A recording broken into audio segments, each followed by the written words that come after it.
तो दोस्तों सीरीज की शुरुआत में हम इस कहानी के लीड कैरेक्टर आरिसु को देखते हैं जो कि इस वक्त गेम खेल रहा था। तभी उसका बड़ा भाई उसके पास आकर कहता है, क्या तुम्हें अपनी जिंदगी यूं ही नल्लों की तरह बितानी है? लास्ट टाइम तुम्हें एक जॉब के लिए इंटरव्यू देने जाना था मगर तुम वहाँ भी नहीं गए। पिताजी तुम पर कभी भी खुश नहीं हो। इन बातों से आरिसु परेशान हो जाता है और कमरे से बाहर निकलता है जहाँ पर उसे उसके पिताजी भी दिखाई पड़ते हैं मगर वो भी आरिसु को ताना मारते हुए कहते हैं, अगर तुम्हें काम नहीं करना है तो घर क्यों नहीं छोड़ देते? जिसे अब आरिसु सचमुच में घर छोड़ देता है। वो मोबाइल पर अपने कुछ दोस्तों के साथ चैट भी कर रहा था। तभी हम इस कहानी के एक सेकंड लीड कैरेक्टर को देखते हैं जिसका नाम कारुबे होता है और वो इस वक्त अपनी बॉस की एम्प्लॉय के साथ में लगा हुआ होता है मगर थोड़ी देर में उसका बॉस आ जाता है और कारुबे को ऐसा करते हुए पकड़कर उसके मुंह पर जोरदार मुक्का जड़ देता है। जिसके बाद थर्ड लीड कैरेक्टर को देखते हैं जिसका नाम है छोटा। यह एक कंपनी में जॉब कर रहा होता है। तभी इसकी मॉम उसके पास आती है और कहती है कि मुझे थोड़े पैसों की जरूरत है, इससे मेरे आगे आने वाले दिन अच्छे से गुजर जाएंगे। हल्की उस वक्त वो अपनी मॉम को पैसे तो दे देता है लेकिन छोटा कहता है वो अब फ्यूचर में अपनी मॉम को ज्यादा पैसे नहीं दे पाएगा क्योंकि उसे भी उसकी लाइफ जीने के लिए अब पैसों की जरूरत है। दोस्तों यहाँ पे हमें सीरीज के 3 कैरेक्टर के बारे में पता चलता है। अब तीनों एक साथ मिलते हैं जहाँ पर हम देखते हैं शहर में काफी चिल्लम चिल्ली हो रही थी। यह तीनों आपस में अपनी बेकार लाइफ के बारे में बातचीत कर रहे थे। कारुबे और छोटा को ये भी मालूम चल चुका था कि अब आरिसु ने अपना घर छोड़ दिया है मगर कारुबे और छोटा उसे कहते हैं कि तुम्हें तुम्हारी नई लाइफ मुबारक हो। तभी कारुबे आरिसु को अपने कंधे पर बिठाकर पूरा शहर घुमाने लगते हैं और छोटा वीडियो बनाने लगता है। इसी बीच जब लोगों का ध्यान उन पर जाता है तो भीड़ जमा हो जाती है और कुछ कारों का एक्सीडेंट भी हो जाता है जिससे पुलिस वाले इन तीनों को पकड़ने के लिए उनके पीछे पीछे भागते हैं मगर ये तीनों अपनी जान बचाकर एक टॉयलेट में छुप जाते हैं। लेकिन थोड़ी देर बाद वहाँ सब कुछ शांत हो जाता है। कोई आकर इनका दरवाजा भी खटखटाता है मगर 5-10 सेकंड के बाद में वो भी गायब हो जाता है और जब थोड़ी देर बाद लाइट्स भी चली जाती है और इनके फोन चलने भी बंद हो जाते हैं जिससे तीनों वहाँ से बाहर निकलते हैं और शहर का नजारा देखते हैं तो शहर में सन्नाटा छा गया था। इतने बड़े शहर में उन्हें कोई भी नहीं दिखाई देता।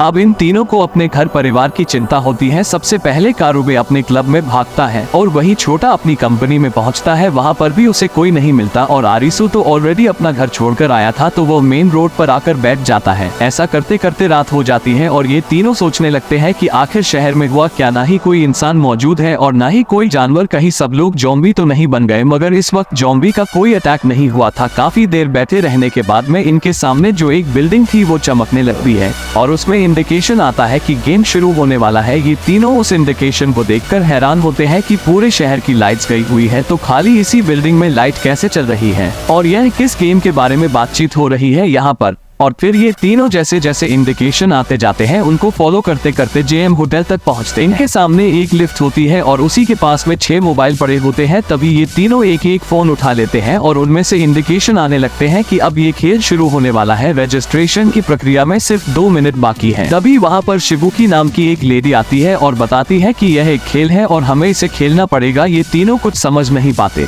तभी वो छोटा का एम्प्लॉय लेकर उसे लिफ्ट के बाहर वाले एरिया में फेंकती है तो पता चलता है कि सभी लेजर से कवर्ड है और अगर कोई भी लेजर के बाहर जाएगा तो मारा जाएगा। इन्हीं की तरह यहाँ पर एक और अननोन पर्सन भी पहुँचती जिसे ये लोग एक मोबाइल थमा देते हैं जिसके बाद अनाउंसमेंट होता है कि रजिस्ट्रेशन की प्रक्रिया पूरी हुई, यानी कि अब इस खेल को टोटल 5 लोग खेलने वाले थे और इस गेम का नाम था लाइफ एंड डेथ। जिसके बाद लेफ्ट इन्हें 6th फ्लोर तक पहुँचा देती है। ये कमरा पूरी तरीके से खाली होता है। उनके सामने सिर्फ 2 दरवाजे होते हैं और 2 मिनट की टाइम लिमिट होती है। इन्हें या तो लाइफ का दरवाजा चुनना था या फिर डेथ का दरवाजा। सब लोग सोचने लगते हैं कि आखिर यह हो क्या रहा है, चुनना किसे है। चलो अगर लाइफ लिखा है तो लाइफ में चले जाते हैं। तभी नई लड़की लाइफ का दरवाजा खोलकर अंदर जाती है लेकिन तभी लेजर आकर उसे मार देती है जिससे इन लोगों को मालूम चलता है कि डेथ वाला सही दरवाजा है और टाइम रहते सब उस दरवाजे में पहुंचते हैं तो पीछे वाला जो कमरा होता है वो पूरी तरीके से आग से जल जाता है। उसके अंदर गैस और आग फैला दी गई थी और जैसे ही लोग अगले कमरे में पहुँचते हैं इनकी टाइम लिमिट में से 10 सेकंड और घट जाते हैं। अगेन यहाँ पर इनके पास में लाइफ एंड डेथ के 2 दरवाजे होते हैं। कंफ्यूजन बहुत ही ज्यादा बढ़ चुका था। तभी कारुबे शिबुकी को कहता है, तू पहले दरवाजा खोलने जाएगी, हम नहीं जाएंगे क्योंकि तूने इस गेम को ऑलरेडी खेला है।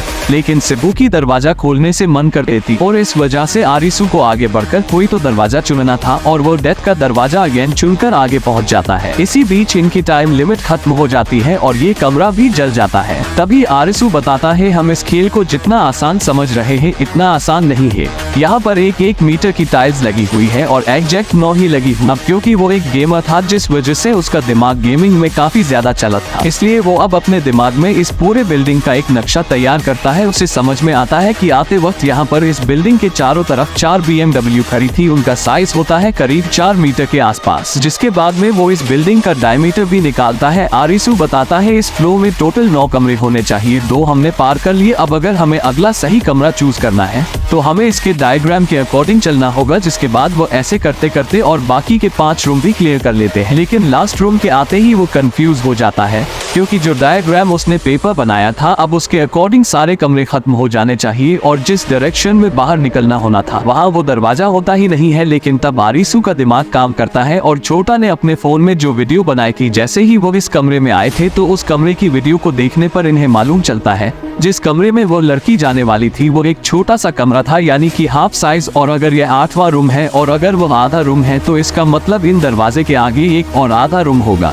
तब जाकर काउंटिंग में 9 रूम्स कंप्लीट होंगे और ऐसा करके ये लाइफ वाला दरवाजा खोल लेते हैं और इनकी जान बच जाती है। मगर छोटा इंजर्ड हो जाता है। सीढ़ियों से नीचे उतर जाने के बाद में इन्हें इस खेल को जीतने पर उन्हें चिड़ी की तीखी मिलती है और फोन में इंडिकेशन आते हैं कि यह गेम खत्म हो चुका है। आपने इस खेल को जीत के अपना वीजा 3 दिनों के लिए बढ़ा लिया है। तभी वहाँ पर टूटी फूटी हालत में एक शख्स आता है और कहता है कि अब मुझे ये खेल नहीं खेलना और आज वैसे भी मेरे वीजा का आखिरी दिन है। तभी एक लेजर आकर उसे मार देती है और यह सभी इसी उलझन में फंस जाते हैं कि आखिर हम लोग कहाँ पर है, ये गेम कौन खेल रहा है, इसके पीछे का मकसद क्या है और वीजा के खत्म हो जाने पर क्या हम खुद ब खुद ही मारे जाएंगे। के साथ हमें कहानी की एक और लीड कैरेक्टर दिखाई जाती है जिसका नाम होता है उसाकी होता है और वो एक बिल्डिंग के ऊपर खड़े होकर मरते हुए लोगों को देख रही थी। दोस्तों सीरीज का 2nd एपिसोड जल्द से जल्द आएगा, तो मिलते हैं अगले वीडियो में।